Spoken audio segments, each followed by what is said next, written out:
Hello everyone. The rise of the kingdom and the rise of Buddhism and Jainism.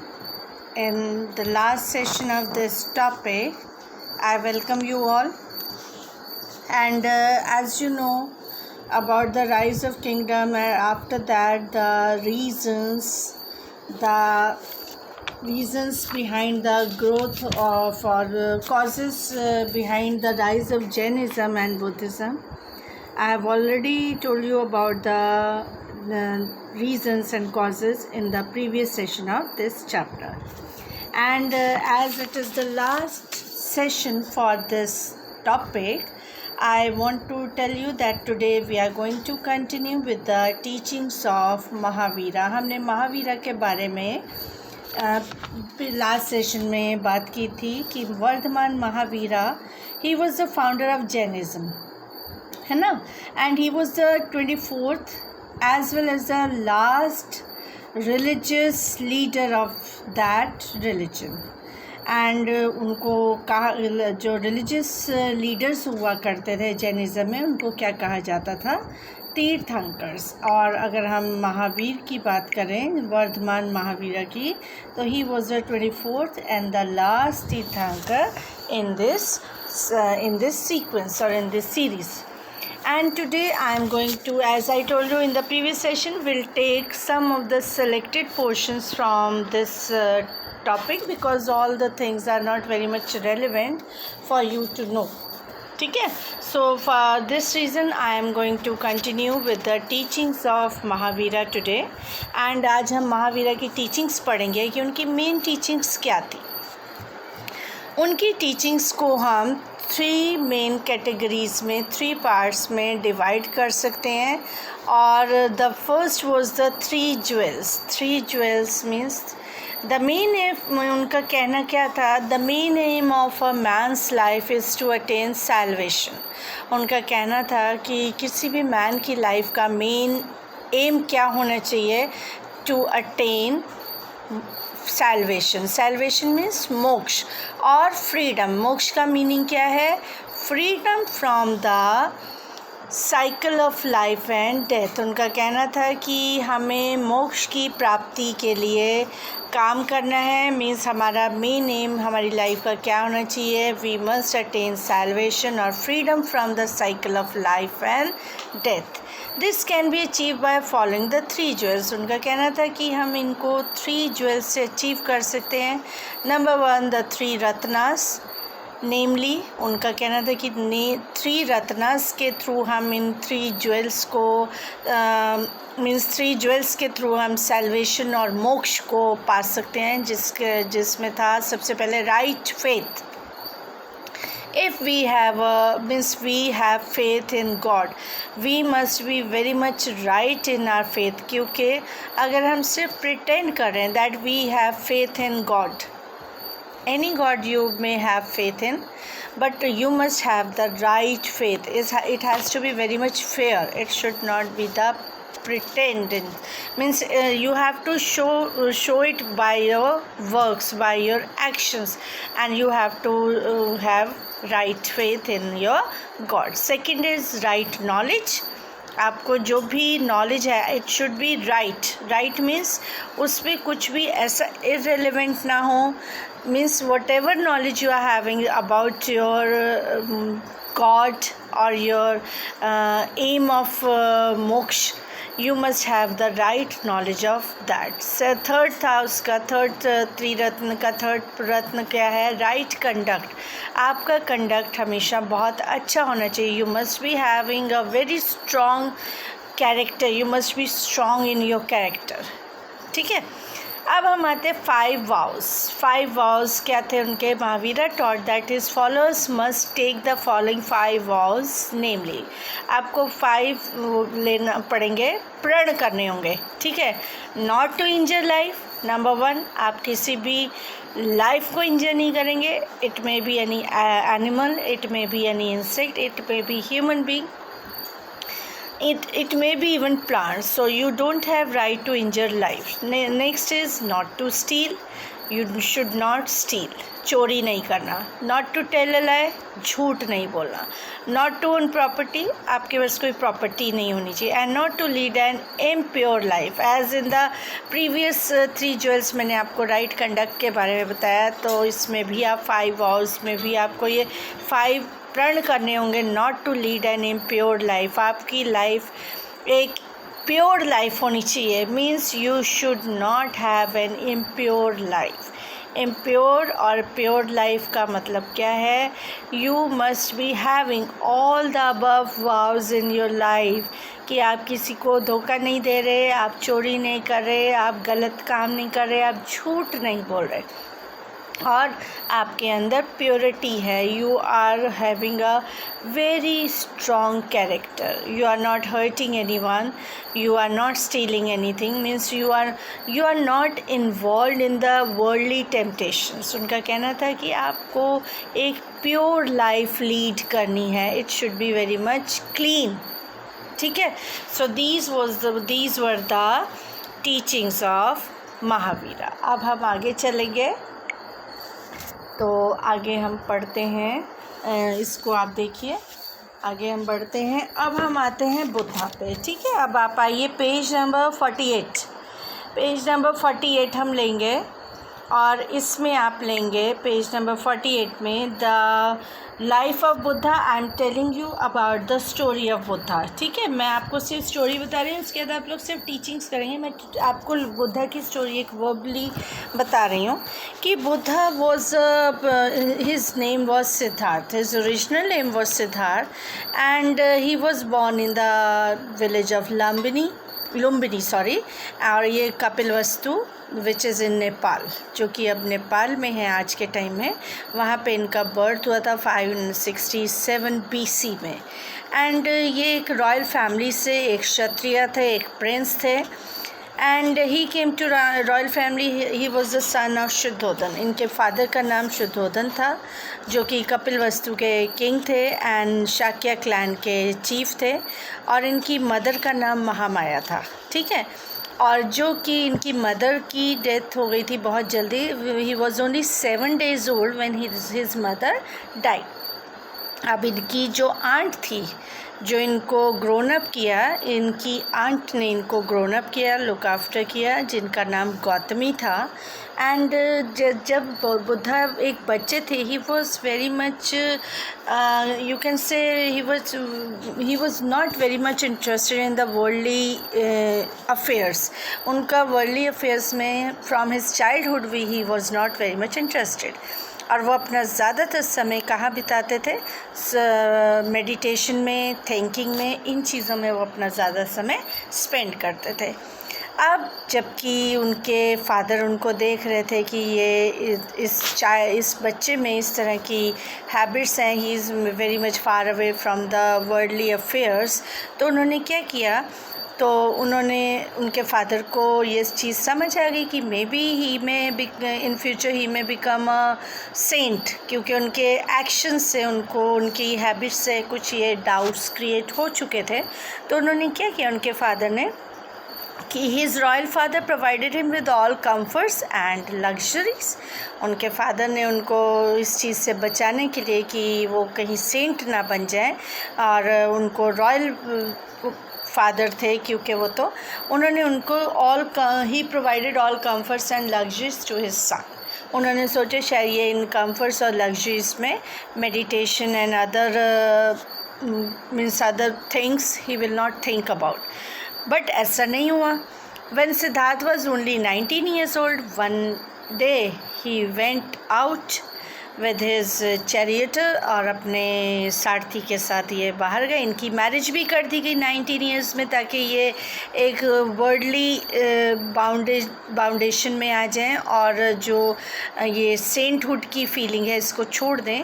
लेकिन 19 years में इनकी marriage भी हो गई, और and his wife was Yashodhara, and he was very happy, means he started living a married life and he had a son, his name was Rahul.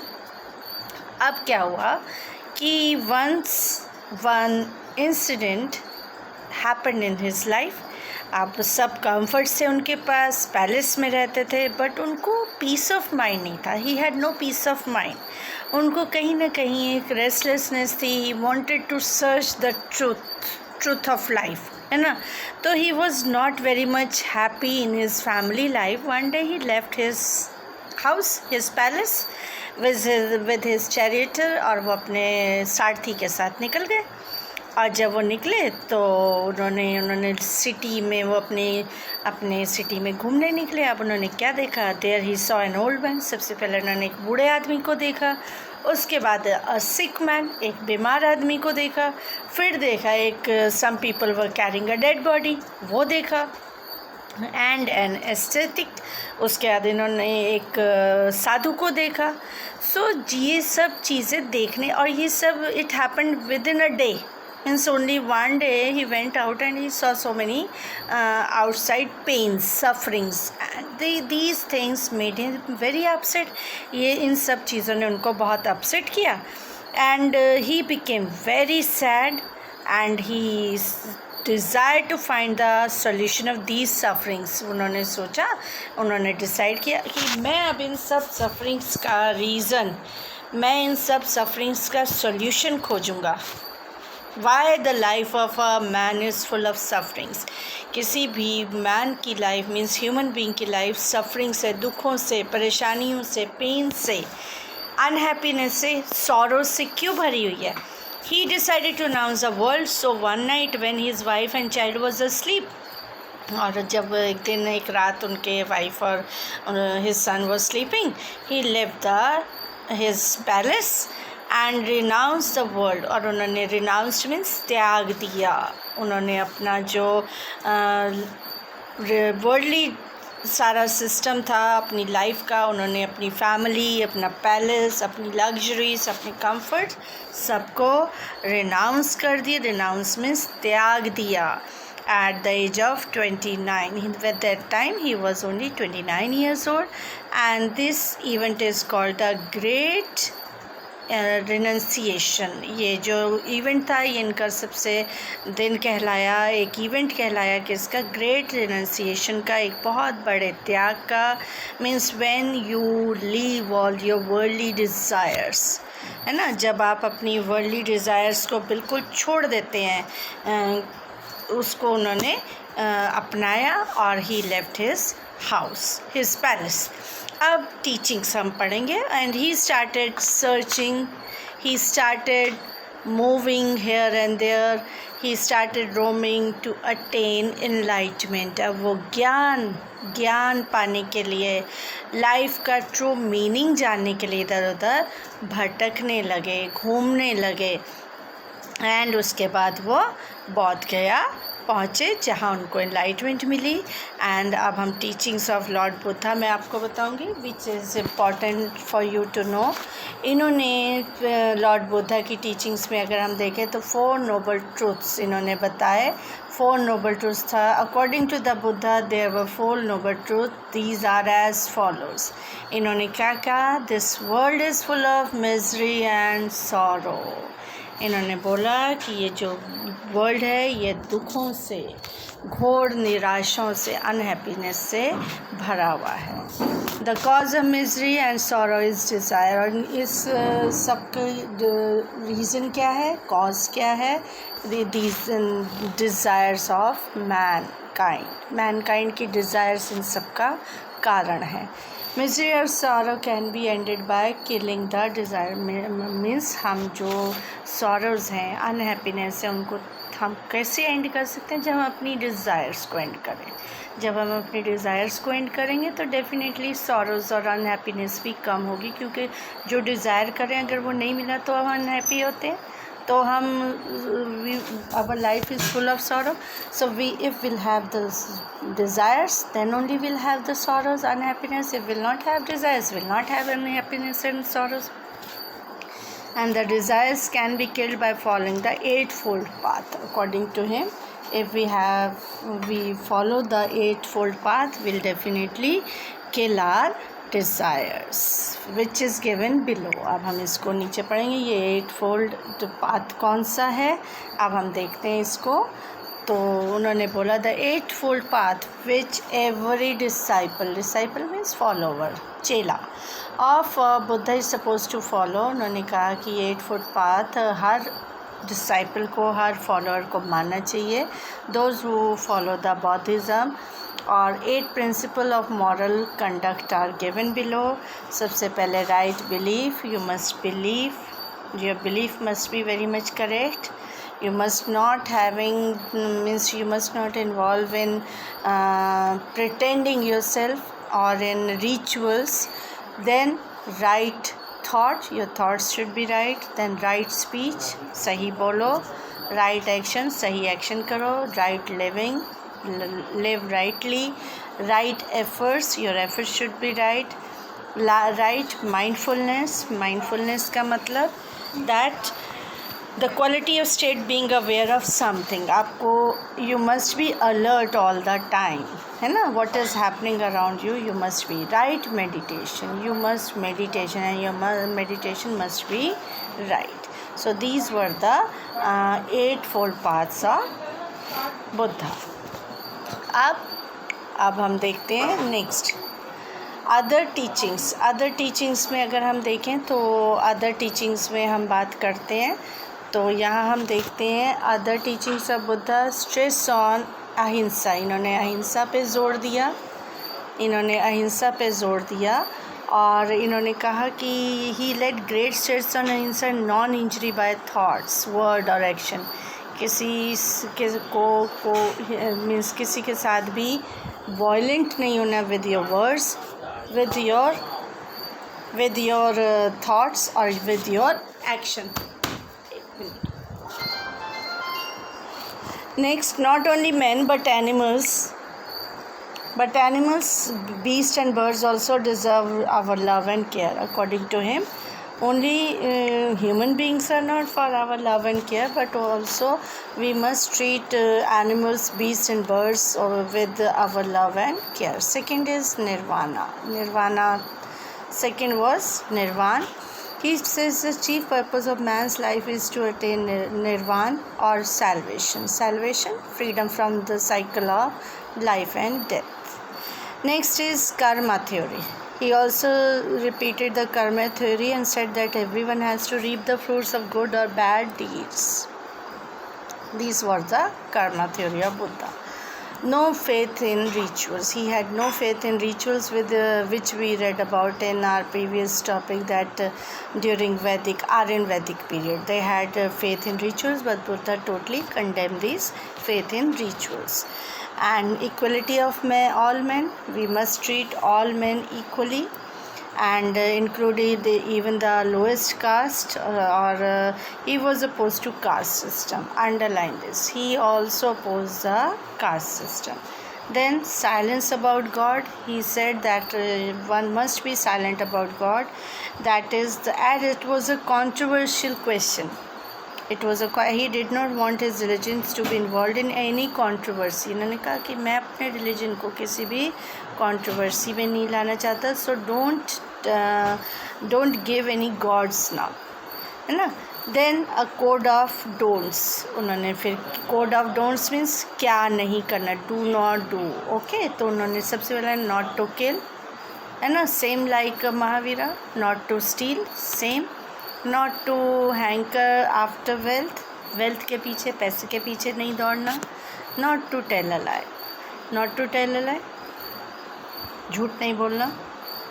Not to commit impure acts, same as Mahavir said. Not to wish for others' property, not to use bad language, and not to be angry. So these were the teachings of Buddha. And I think this much is okay for you for today, and it was the last session for this chapter.